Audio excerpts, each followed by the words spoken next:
right, welcome everyone to the paper category webinar. My name is Vinia Boland and I'm the National History Day and Iowa State Coordinator.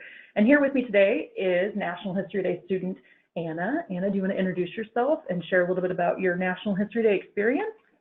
My name is Anna Larson and I go to Johnston School District, and I have done NHD since 7th grade, and I have done 2 papers with NHD. Thanks so much. Wonderful to have you here. All right. A paper is highly personal and an individual effort. And if you prefer to work alone, this may be the category for you. So papers depend almost entirely on words to tell the story. And you can usually include more information in a paper than in some of the other categories.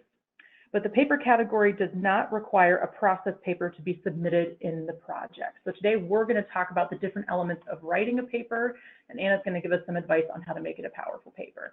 So before we get started, so you think you're going to do a paper, you have a great topic, and you're going to start researching, but I want you to ask yourself a couple questions.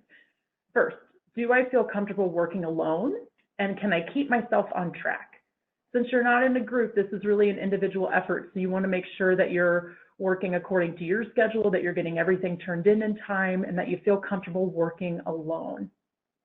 Would I enjoy writing a paper, and do I have assistants editing my paper? So since you are going to be working individually, is there a teacher or somebody at home or a friend that can help you with editing? So you want to make sure that you are asking for advice and help so that you're ready to submit that paper for the contest. Is writing a paper the best way to showcase my topic? So we always want to think about, is the category we're working in the best category to showcase my topic? So just before you get started in writing the paper, just in case, is there another category that best showcase my topic?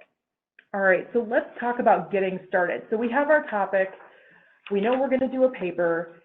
How do we begin? So first, you want to conduct your research. You want to examine secondary and primary sources. You want to be taking careful notes and keeping track of where each piece of information originated. From your research, you should come up with your thesis or the argument you want to make in your paper. So once you have these elements collected, you're going to start developing an outline of your paper. So you need some kind of strategy or a plan when putting together your paper. So we suggest using your notes. You can create a list of the main points you want to include in your paper. So what are you trying to get across to your judge? Where each piece of information will go and in what order. This will help you when you sit down and start actually writing your paper. So Anna, do you have some advice for other students when they're researching or they're starting to develop an outline? Whether it's advice or maybe a strategy that you have that helps you write your paper? Yes, so when it comes to researching, first of all, since in papers you have to use in-text citations, it can be hard to incorporate primary resources with that. And so your best bet for primary resources is going to be newspapers, and there's a whole collection of them here at the State Historical Building, so it's very good to utilize that source. And you should check if your school has a subscription to like researching tools. My school has one to Noodle Tools, which allows you to make note cards, which makes it a lot easier to keep track of where your information comes from. So with your note cards, do you write, so do you put the citation on that, or yeah, is it just for notes? You put the citation on it, and then with my newspapers that I had, I would just copy and paste all the newspapers so that if I was like, oh, I remember reading that somewhere, I would just go back to all my sources until I found it, and I knew exactly where it came from. Very good, very organized of you. Well, thank you so much.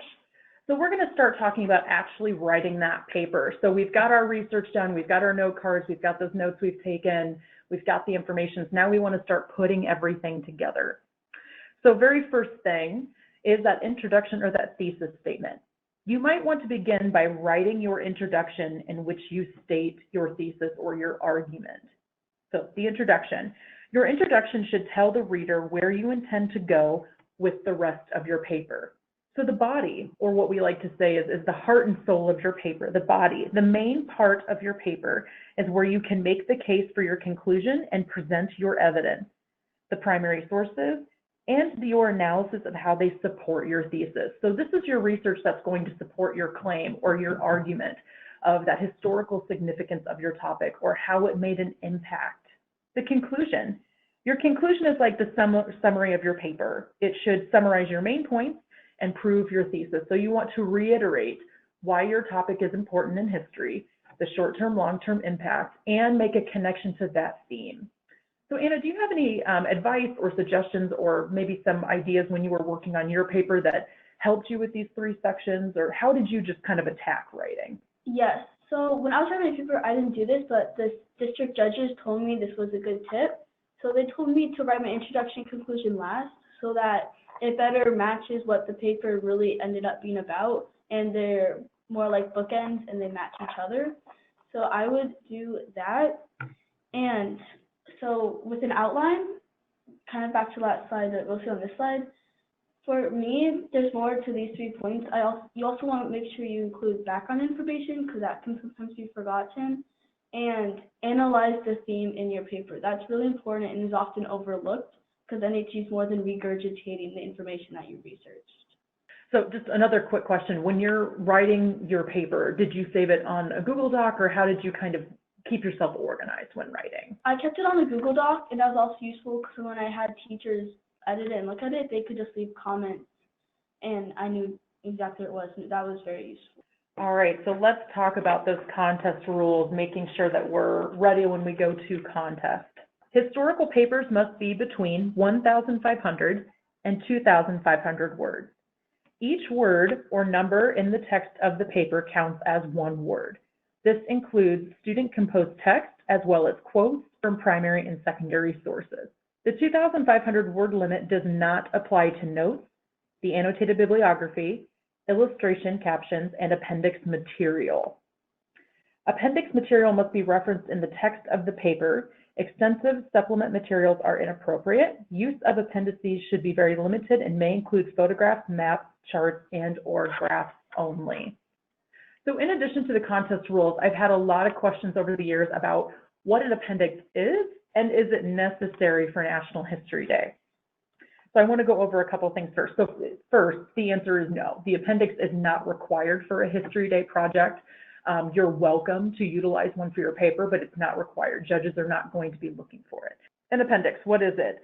It contains supplementary material that is not an essential part of the text itself, but which may be helpful in providing a more comprehensive understanding of your History Day paper, or it's information that is too cumbersome to be included in the body of the paper. So really the key point here is to remember when including an appendix, it's that the information is non-essential. So if it were to be removed, the reader or your judge would still be able to comprehend the historical significance and the impact of your topic. So it's not vital to your paper, it's an additional piece.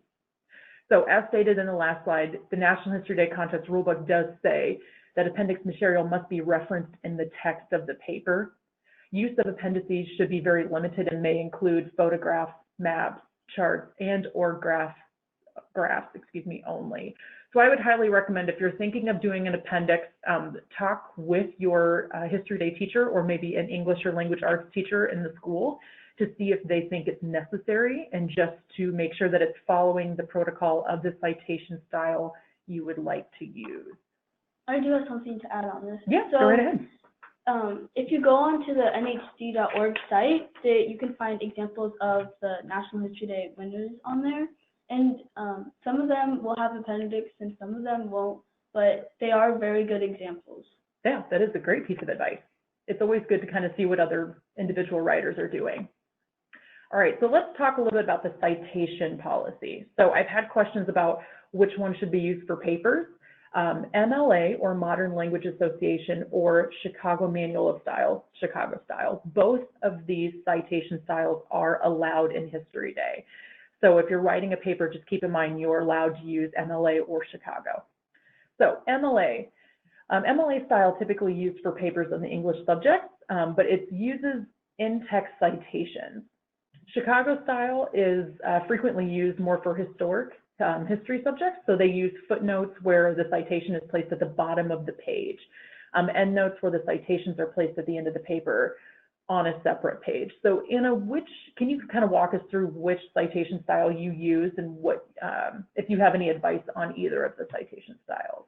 Well, there is no wrong with citation styles. I've always used MLA because I think it's easier, but I've never tried Chicago style either. So whichever one you feel more comfortable with is what you should go with. All right, so required written material. So for National History Day, when you go to a district contest, if you're mailing in your physical paper, you're going to need to mail in 3 copies, and your paper should include that annotated bibliography, because for the paper category, a process paper is not required. So the annotated bibliography, it's a list of sources that contributed to your research and organized by primary and secondary sources. It includes sources of visual, audio material, and oral interviews. Bundled photos or other materials from the same collection in a single citation, you are allowed to bundle those photos. Annotations must explain how you used this source. So I see in there that it says oral interviews, and I just want to ask this question to Anna because I hear it a lot too. Within papers, do you think it's important to have an interview? Have all of your papers had an interview with someone? Or would you say that it kind of depends on the topic?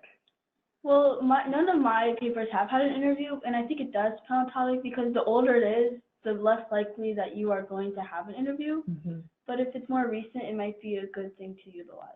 All right, so actually physically submitting the paper. So you've written the paper, you've done a lot of reading and revising, and you're ready to submit it for an evaluation. Keep in mind, papers are due 2 weeks before the contest date. So this is for districts and for the state contest. They have to be submitted 2 weeks before. This is so that our judges have enough time to read and review the paper before they meet with you.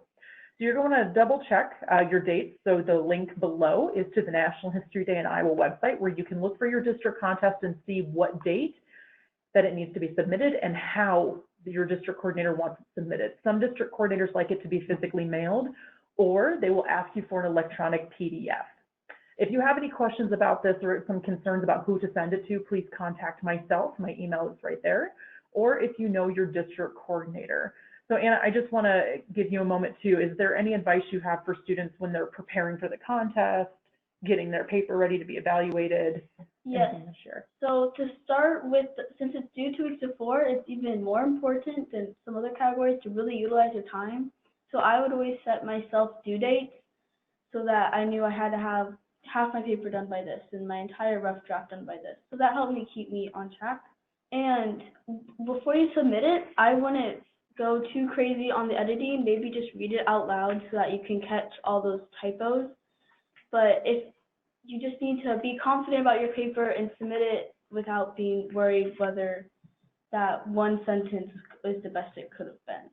Very good. Confidence is key. All right. And once again, if you have any questions, whether it's on your paper, whether it's seeing if the paper category is good for you, depending on what topic you have, please don't hesitate to reach out to me. I would be more than happy to walk through this with you. And thank you so much, everyone, for participating and watching the National History Day paper category video. And thank you so much to Anna for coming in and sharing advice on the paper category. Good luck, everyone.